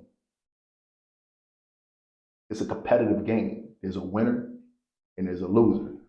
And if you don't want to get pegged with this ball, you won't fight like hell to win. And if you keep losing, you won't find a way to figure out how I'm gonna win this game so that I can finally peg your ass. You know what I'm saying? Mm-hmm. And this is what it is. And I think they don't have that in the training. And those trainers that do put consequences and things like that, they get some of the best results out of the kids. But I think that there's some good trainers locally that I believe work on the kid's mind as well as his game, right? Talk them through it, like, let them know when you slipping, when you're doing things, and how you're supposed to look at the game in a different way to perform at a high level. And there's other trainers that's just like, I got this guy, and I know I ain't, but I'm gonna just collect this $35, $45, $55 an hour, you know what I'm saying, and get checked that way. Mm-hmm. Yeah. It comes that way, you know. Yeah. Yeah. So man, let's jump in. I don't know how much of this you can talk about, right. But like your business, like what obviously we talked about what attracted you to business. You've kind of elated on that, but like, talk about some of the things that you're doing now in the business world. So for me, I work with Howard University. So I do business I oversee the revenue generation for the athletic department. It means that I work with corporations and high net individuals to bring philanthropic dollars to Howard to be able to support the programs and the student athletes, whether that be endowment scholarships, whether that be capital campaigns. Capital campaigns is getting money to redo the bottom gym, or get equipment that the team needs and things of that nature, or endowing a coach's salary. So a lot of times, a lot of Division I schools have good head coaches, but sometimes they don't have enough money to get good assistant coaches. So, being able to have maybe a donor or a company be able to help subside that and put money towards that for the coaches. I don't deal with NIL, so I don't have anything to do with it currently. We're not allowed to do that. I mean, that may change with some of the votes that are going on, but I don't have anything to do with that. On the personal side, I do, I'm in real estate. I do things with real estate management aspects. Got a consultant thing on that. So what I like about real estate, I do commercial. So I like commercial real estate, multifamily. I got other things in the nature, but how I got into that was, man, when I was overseas, I like to invest, read invest. So I was like, I ain't know much about stocks, but I know about real estate. I can physically touch it, I can buy it. So I'll buy a property, rent it out, buy a property, rent it out. So when I got money, I would invest some money and then do it that way. Then when you get a bunch of houses, kind of like Monopoly. Monopoly was one of my favorite games growing up as a kid. Buy 4 houses, then okay, you trade it in, or you leverage it to get, yourself a multifamily, a hotel-esque, right? Mm-hmm. So then you get the multifamily. the reason multifamily made sense to me is because if I'm riding around and trying to keep my eyes on all these properties throughout the city, one of the things is like, damn, why am I riding around wasting gas doing all this when I could have 8 unit, 6 unit, 8 unit, 17 unit? There's one place, and I just got to deal with these one people right here to make sure that get in. Okay, cool. And I just got it. So now instead of having 6, 8 doors around the city, I got 8 doors in one spot. You know what I mean? Yeah. Tie that in. So then, and then also, the things about with real estate, like somebody, if you have vacancy at one spot, you still got to cover that whole door. If I have a vacancy at a multifamily, then it's different. As when you talk about managing these assets, then you're like, all right, cool, damn. And I deal with a lot of headaches and stuff. So technology's come along allowed to, be able to do that. But I said, damn, well, there's other ways. And as my network grew within that real estate space, I started meeting gentlemen that were doing shopping centers. I was like, all right, so tell me about shopping centers. One of the things I like about shopping center versus residential and dealing with people that are renting is the fact that, they re-up every year or two on their leases from a residential side. From a commercial side, I'm dealing with Walgreens and they got a 30-year term Lease. on it, Mm-hmm. escalation already built in, and I don't have to do nothing but make sure the roof is good. So that means my phone's not ringing. I got a big company with big money in their background, so I ain't got to worry about their credit history, right? Uh, so I can invest the same amount of dollars, get the same, even sometimes a better ROI on this, and I just take care of the property or the management company that we hire with, take the company, and go from there. How I got those deals, and then once you start deploying your own money, you start looking at, all right, dang, like I got my money all over the place. How do I do this? Well, one of the things that I got was experience, the team. That's what I said. Your network is your net worth. You got a team of people who know how they can help you build and scale. So now you look at it from a standpoint of like, all right, well, damn, all right, well, I got this in place. How can I do it? You start syndicating deals. So one of the biggest deals that I'm proud of and my team put together was the Coma Crossings down in Lenny Park. That's ours, right? So now I got all these. I got the Walgreens. I got the 7-Eleven. I got the mom and pops on there. I got a laundromat on there. I got the U.S. building. I got the car wash. When I look at it like that, I'm like, when I start seeing stuff like that, I'm like, that's going me back. That's one area my mom grew up. I shopped there as a kid. You know what I'm saying? And now that I have an ownership piece in there, it says yes. And then ventured into seeing different networks, and then going into like real estate, and start going to like sports stuff. So I like the business of sports. That's why I got my master's in. So then I said, all right, what else is out there? And the opportunity came for me to be part owner of the Spirit when they won when they won the championship in 2021. Got a dope ring. It was like crazy. So it was like I got in there. I came in as a consultant, got an opportunity to buy into the team before the championship happened. Bought into the team. What was crazy is, and stuff that I started learning from a business side, is when you start looking at the evaluation of the team. So when you buy into a business, what's the evaluation of it? So at that point in time, it's like $5 million. Mm-hmm. Literally a year later, Michelle King bought the property, bought the team for 35 mil. So within whatever amount of dollars I invested in there, times that times 7. Mm-hmm. So just say if it could be 10,000, that's 70. If you turn it as 100,000, 700. Mm-hmm. You know what I'm saying? So when you start talking about like understanding the game of money and the network of people, that's how it went. Then it goes on to the team that I recently jumped into out in Spain. I like football. I always wanted to say I was a football owner. It was an opportunity because I jumped in. It was like the Barcelona Dragons. And next season, I plan on getting out there to, checking them out and, meeting the other owners that are out there. And, it's like fun stuff, but, it's things like that that allow me to transition into business and doors that open. Yeah, man, it's definitely a affordable housing crisis, and it's not going nowhere. You know what I mean? So multifamily is to me an asset that no matter what's going on is going to be around. I mean, as DC changes, one of the things I said about DC, I tell anybody, if you can buy property now, you know interest rates are not what they used to be, buy it, because there's a housing crisis. There's not a lot of housing out there. A lot of people's money is not catching up to be able to buy.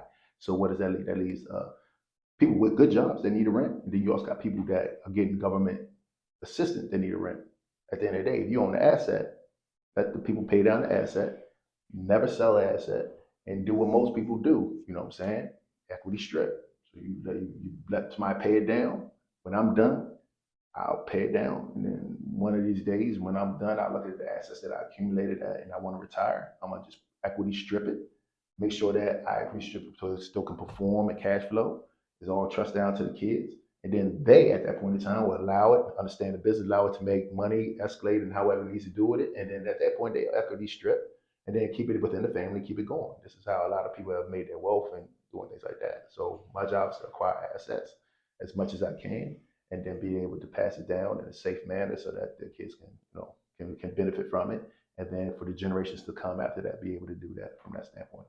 But it's just understanding and getting in the mind of how that works and start learning that. They family business, baby. Sure, for sure, for sure, for sure. Yeah. So what can you talk a little bit about Burst Asset Management? That's the management company. So it's a management company. So it's a consultant, but it's also a property management company. So a lot of my stuff goes through. I do a lot of my stuff through that. Okay. Yeah. So that's typically, what you do, like you got a sort of a property management company, and then you got an opportunity to build out businesses, vertical or vertical, or you could do it horizontal. You know what I'm saying? So ancillary business. So, you got your cleaning company, you got your lawn care, power wash company. You got a lot of things that you can add on to that. That when I do service some of my clients, I already have that in place. So I'm in essence paying myself. Right. Ah, man, that's cool, man. I love your story. Yeah, I could listen to the business side all day, all day. All right, so we got a game. We're close to the end. It's called either or, right? Where you pick one or the other. I think we got it on here. This is ginger. You eat any ginger? I do it. All right. So if you pick both. How do I do that? You pick both, then we all gotta take a ginger hit. All right. All right. It's funny, man. When I was listening to your stories, man, I had to add some more questions into it. Of course, it's usually basketball oriented, but I had to bring in some business stuff in here. I think I know the answer to this one. Refinance or 1031? Give me more information on that. Give me more information. All right, let's just say you got a multifamily. Cool. Right? Multifamily. Call it a 10 unit, worth $2 million in this area, right? Okay. You only owe about, say you owe about 300,000 on it. Okay. All right. 1.7 equity. Yep. So would you refinance it or would you sell it off and then take the 1031 and put it into something else? It depends on the asset. It also depends on interest rates. So right now, if you had to give you an example, if you bought a house and you bought a house and you got a 3% interest rate on your joint, refinancing right now at 6% don't make no sense, right? Right. So you say refinance or 1031. Well, I would give something else. I would go to a broker and then I would do a portfolio loan instead of actually doing a refinance. So I don't actually have to put more debt on the property and I don't have to lose the property, but yeah, I can still gain access to the cash. Okay. So you ain't even answered the question, but I like your answer though. Okay. All right. Third option. Yeah. I like that. All right. Multifamily or stock options? Two different beasts. I don't know much about stocks options. I know what I know, so I would stick with multifamily and leverage the multifamily. Okay. I pick stock options, but I'm familiar with it. I'm familiar with the other piece. I ain't familiar with it. Yeah, stick to what you know. I was gonna say stocks or real estate, but I feel like I already know what you gonna pick. I mean, stocks play I think a good part, and it lets your money grow. You know what I'm saying? It's just two different beasts. Yeah. In that moment. Okay. Black tie event, fundraising or networking? Both. All right, got our first both.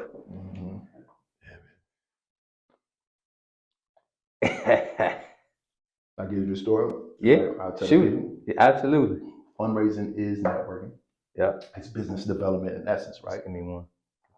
So when you fundraising, I have to go, right? Fundraising is not transactional, right? Some people make it that way, business development, to get the most out of anybody, because I deal in major gifts. So I deal in, gifts that are 50,000, 100,000 or more. The smaller gifts might can be transactional. Yes, can you support my cause? My son's going to, you drop the money on. But a gift, that sizable gift, you really have to develop a relationship. I have to get to know you. I got to get to know your passions and why you want to support this cause, right? And you have to get to know me, because if I'm asking you for any sizable amount of money, you have to feel a certain way or comfortable with me. It's no different than a hedge fund, and I'm asking you guys to invest with me. Even though I know I'm gonna get a commission, I still need you to feel like Chris is a good guy. He has my best interest in heart, and he's gonna make sure that the money that I get is in good hands and steward properties. No different than myself asking a donor or a corporation to philanthropically give Howard University or George Washington University at that time money to support an initiative that they have. They have to be inclined, they have to like me, and I have to be able to articulate that in the same way. So it's networking, because I now have them within my network. I can still call on them. I have built a personal relationship with them, but yet I'm still making an ask within their realm and within their comfort to be able to merge the both together to be able to get the end result. Okay. All right. We're gonna switch to some hoop stuff real Go ahead. quick. Grant Hill or Brandon Roy? Grant Hill. Okay. Gil Arenas or Dame Lillard? Gil. Okay. Reggie Miller or Klay Thompson? Reggie. Okay. Glenn Robinson or Glenn Rice? Rob. Glenn Rob. Okay. Barkley or Larry Johnson? Barkley. Okay. Let's go to some new stuff. Shea or Luca? Luca. Ant or Ja? Ja. Okay. He one of the ones that got that individuality, that we talked about. Yeah. Yeah. So does Luca. They came up playing like Correct. He very comfortable with his. But that's what he got. Ain't him just doing traditional training. Yeah. Neither one of them. Yeah. You know what I'm saying? Mm-hmm. All right. Steph or AI? Two different kind of players. Might go ahead and take both. Go ahead. Steph could literally be. I think he. Yeah, that's what I'm saying. I think he's the best at our generation. And then AI at that point in time, AI, it's hard to go against Bubba, but what he was doing at that time was just absurd. You know what I mean? So their games are too different, but they both got that killer mindset. Mm-hmm. Okay. I think I know this one. T-Mac or Vince? Not yet.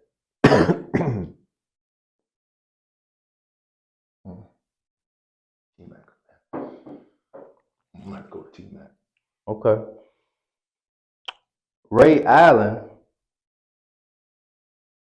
or Dwayne Wade? Ray. Ray Allen or Reggie Miller? Ray. Okay. Kobe or Bron? Kobe.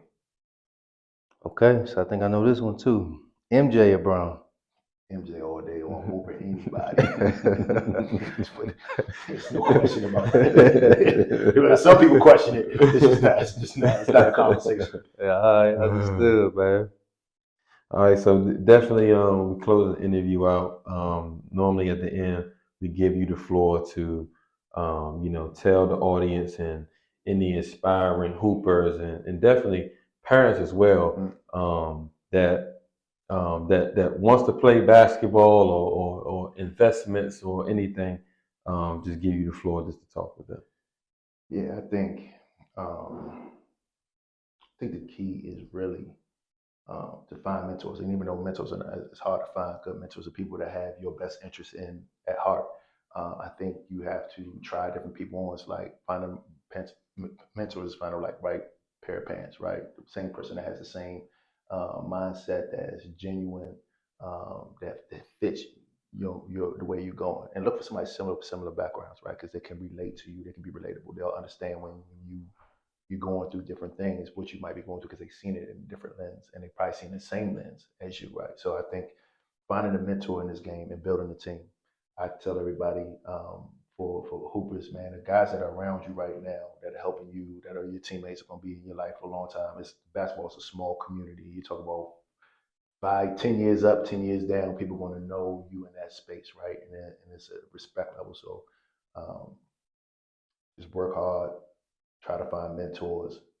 Remember some of the things I said in this interview about, your discipline, about creating habits. Once you have that in place, if you're used to waking up at 5:30, it's going to be easy for you to wake up at 5:30 to be ahead of the crowd, right? And I tell people that one of the things I never knew Kobe's workout habit, but when he says he used to maximize his day and get his workouts in throughout his day, it's no different. It's not just workouts, but it could be school, homework, whatever it may be. Finding your times, picking out your times to get the hours in, right? That 10,000 rule, or it takes you, 15 minutes a day, 18 minutes a day can make you almost a master in anything if you stick to it for 18 hours, 18 minutes a day, so reading a chapter a day or something like that on a specific subject, right? Don't be trying to be a jack of all trade. But that whole quote, that full quote to that, what I'm saying, you should be able to have your hands in everything and have a knowledge base of everything, but then find your niche once you have that information and apply it. So we talk about applied knowledge. We're talking about applied knowledge. We talked about disciplines. We talk about habits. We talk about network. Network is your net worth, and building a team. I think those things, if you look at that and building that, I think you'll be where you need to be to answer that question that we first started off with about being successful.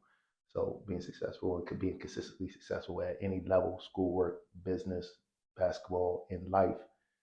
If you do those things and consistently build the habits, you'll be able to get where you need to be. All right, y'all, man. I definitely thank you for coming on the show. No problem. I Appreciate it. Yes, sir. I mean, I've really enjoyed this convo. Like, you never know when we come in here where the convo is gonna go. You know what I mean? And I got more questions. You know what I mean? But make sure you guys subscribe, like, comment, share, and definitely take heed to the information that was received today. All right. And most importantly, stay game related.